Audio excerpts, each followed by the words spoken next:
Assalamualaikum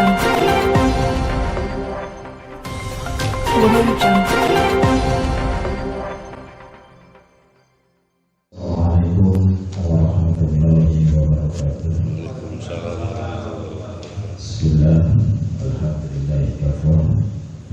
Wassalatu wassalamu ala rasulillah Mustafa wa ala alihi wa sahbihi wa man tabi'ahum. Allah Ta'ala fi kitabihil karim. A'udzu billahi minasyaitonir rajim. Bismillahirrahmanirrahim. Ya ayyuhalladzina amanu idza kuntum fil majlis fafsahu yafsahu lakum wa idza qila ishhadu fashhadu yarfa'u alladzina amanu minkum walladzina awadu 'alaihim darajat wallahu bima ta'maluna khabir. Sadaqallahu al-'azim. Sadaqallahu Rasulullah wa ala dzalika minasyahidin wassalamu walhamdulillahi rabbil alamin. Jamaah yang dimuliakan oleh Allah, senantiasa dalam keberkahan, senantiasa dalam kesehatan. Tidak bisa saya sebutkan satu persatu. Saya khususkan pada Pak Cecep, ini sesepuh dari Gandaria. Alhamdulillah pada malam hari ini hadir di tengah-tengah kita. Mudah-mudahan ini menjadi wasilah bagi jamaah-jamaah lain untuk bersama-sama mendapatkan semangat untuk bersama-sama hadir di kajian ilmu Majelis Zikir An-Nawawi di Masjid As-Salam yang sama-sama kita banggakan.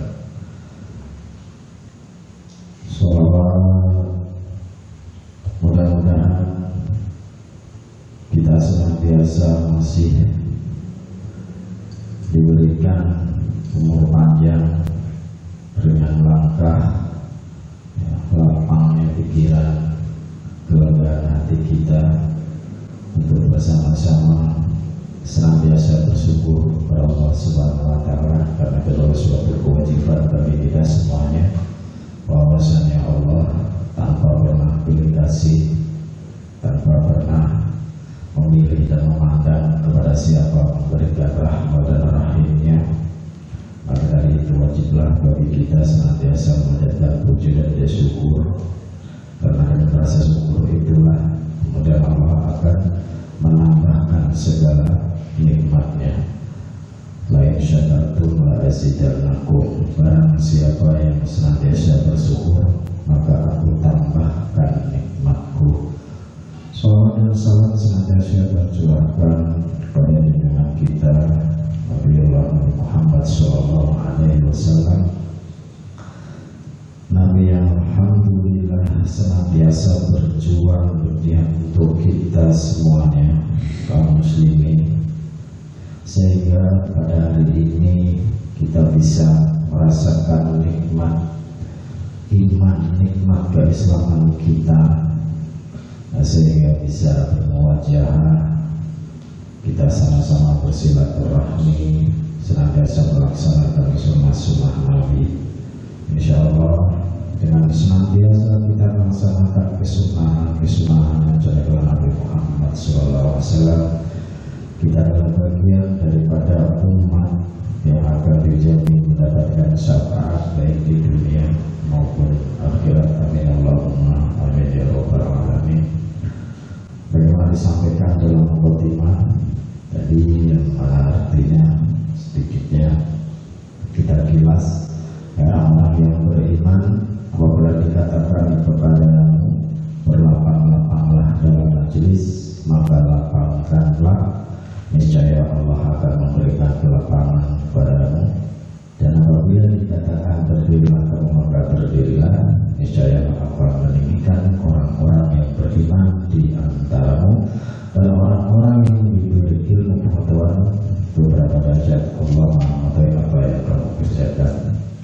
Di sini kita bisa mengambil hikmah daripada ayat-ayat yang disampaikan dalam Al-Quran tadi, bahwasanya terkadang banyak di antara kita yang kemudian mengeluhkan ketika kita datang ke sebuah kajian majelis ilmu, khusus merasa bahwa kita itu tidak bisa mendapatkan apa-apa dalam kajian tersebut. Dalam artian kok nggak masuk ya ke saya. Biasanya ini yang kemudian menurunkan semangat kita untuk kemudian hadir kembali di kajian-kajian. Karena memang ketika orang tersebut itu menilai, melihat bahwasanya setiap kajian ilmu maka akan mendatangkan manfaat, yaitu menambah ilmu kita. Itu kalau kita menggunakan akal dan pikiran kita, karena kita hanya bisa merasakan dan melihat berdasarkan pandangan mata dan pendengaran kita.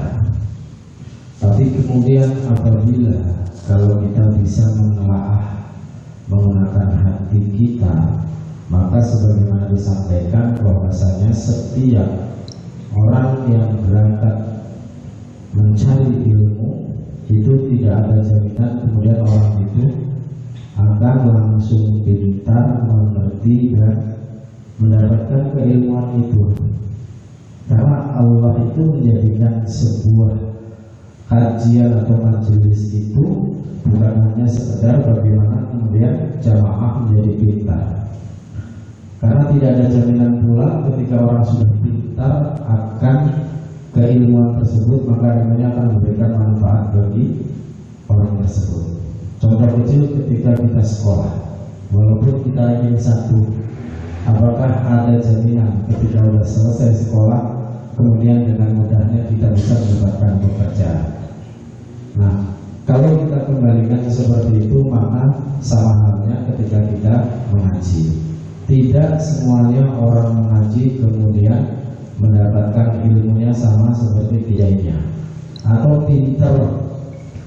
Namun tidak menutup kemungkinan ketika orang yang rajin atau mau datang ke kajian itu bisa pintar, mungkin bisa sama, tapi tidak akan bisa melebihi ustadznya atau kiainya. Karena di sini ada satu hal yang sangat istimewa, yaitu berkah. Ketika ilmu itu menjadi berkah, walaupun orang tersebut nggak sepandai gurunya, nggak sepandai kiainya ketika dia di sekolahan, di pondok atau di kajian-kajian, tapi kalau dia berkah, maka manfaatnya adalah ketika dia merasakan nikmatnya mendatangi majelis-majelis kajian ilmu. Itu adalah berkah yang luar biasa dibanding dengan orang yang sudah pintar. Ketika dia sudah menguasai materi-materi yang diberikan, kemudian dia lupa diri dan meninggalkan majelisnya. Maka apa yang disampaikan dalam Al-Quran tadi, ketika harus diangkat derajatnya, maka ini akan terbalik. Justru Allah akan merendahkan derajatnya ketika orang tersebut melupakan baik itu sekolahnya, gurunya, majelisnya ataupun kiainya. Karena sebaik-baik adab yaitu ketika orang tersebut mau menghargai kepada gurunya, kepada sekolahnya. Alhamdulillah, mudah-mudahan kita semua tidak pernah menuntut ketika kita hadir di sebuah kajian itu kita berpengen kemudian menjadi pintar, kemudian kita menjadi seperti ustadznya, seperti kiainya, bisa nanti seperti itu. Syukur-syukur ketika diajarkan oleh Kang Ajis, yaitu tentang tahsin, kita untuk sama seperti Kang Ajis aja sulit, apalagi untuk melebihi Kang Ajis. Kalau kita bisa sama seperti Kang Ajis, insya Allah Kang Ajis justru akan lebih lagi daripada kita. Karena Kang Ajis mengamalkan yang tadinya hafal satu, kemudian mengingat-ingat lagi, bertambahlah dua. Jadi semakin kita hadir sebenarnya bukan semakin kita nggak bisa. Hanya saja terkadang manusia karena memang berpikir menggunakan akal itu berdasarkan apa yang dilihat, apa yang didengar dan dirasakan, itu tidak menggunakan hati, sehingga mereka atau sebagian daripada kita, khususnya saya, terkadang juga sama, ketika datang itu kayaknya waduh, kalau yang tidak pernah disampaikan oleh ustadznya dan gurunya, saya pernah dengar. Ini kemudian yang mengurangi rasa semangat kita untuk belajar di kemudian hari. Jadi ketika Allah melapangkan jalannya. Ketika kita hadir majelis ilmu itu bukan hanya bagaimana kita kemudian dengan ringan langkah melapangkan hati kita, tapi Allah menjamin barang siapa melapangkan jalan menuju kajian atau majelis-majelis ilmu, maka Allah akan melapangkan jalannya menuju surga. Kalau kita bisa berpikir dengan hati kita, maka kita akan kemudian melupakan kalaupun kita tidak merasa mendapatkan apa-apa, tapi berkah dan manfaatnya yang luar biasa. Kita sepenuhnya sudah dijamin oleh Allah bahwasanya ketika kita berkumpul dengan orang-orang soleh, berkumpul di kajian majelis ilmu, yang pertama kita bersilaturahmi. Kita mendapat keberkahan dari silaturahmi. Ternyata ketika kita datang di majelis Al-Zikir An-Nawawi, di Masjid As-Salam, sudah hujan, detik-detik, alhamdulillah Pak Haji dibuka hatinya bawa nasi liwet. Itu berkah. Nah, ini bagian daripada berkah. Kalau orang Jawa, karena sama-sama tulisannya ba, ro, kaf, dan ta, di belakangnya orang Jawa nggak bisa ngomong berkah, ngomongnya berkah. Ya, jadi berkat, dapatnya berkat, kita makan nasi liwet hangat-hangat, mudah-mudahan nanti ya. Jadi itu sebagian dari berkah yang dibayar langsung oleh Allah, kemudian janji nanti kemudian dilapangkan kita jalannya menuju surga. Mudah-mudahan dengan keistiqomahan kita bersama-sama senantiasa hadir, yang pertama menjaga ukhuwah Islamiyah. Kalau bukan kita menunjukkan kepada orang lain, mudah-mudahan dengan kita hadir ini bisa memberikan manfaat kepada orang lain. Ketika orang lain hadir di bawah pohon sambil ngopi, mendingan di masjid, nggak kena angin, ngopi tinggal dikit, nasi liwet sudah ada yang bawa. Kalau di bawah pohon orang nengok pasti paling seperti itu. Tapi kalau di masjid walaupun ngopi cuma ngobrol, orang nggak bakal ngomong. Kalau di masjid main telepon, kan nggak mungkin. Nah, itu salah satu manfaat dan berkahnya ketika kita hadir di masjid atau di majelis ilmu. Walaupun kita nggak bisa keilmuannya, tetapi orang mendoakan dengan doa-doa mereka. Nah, kalau kumpulnya di masjid kan nggak mungkin main apa nggak mungkin. Ya, setidak-tidaknya kita ilmu.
Amin.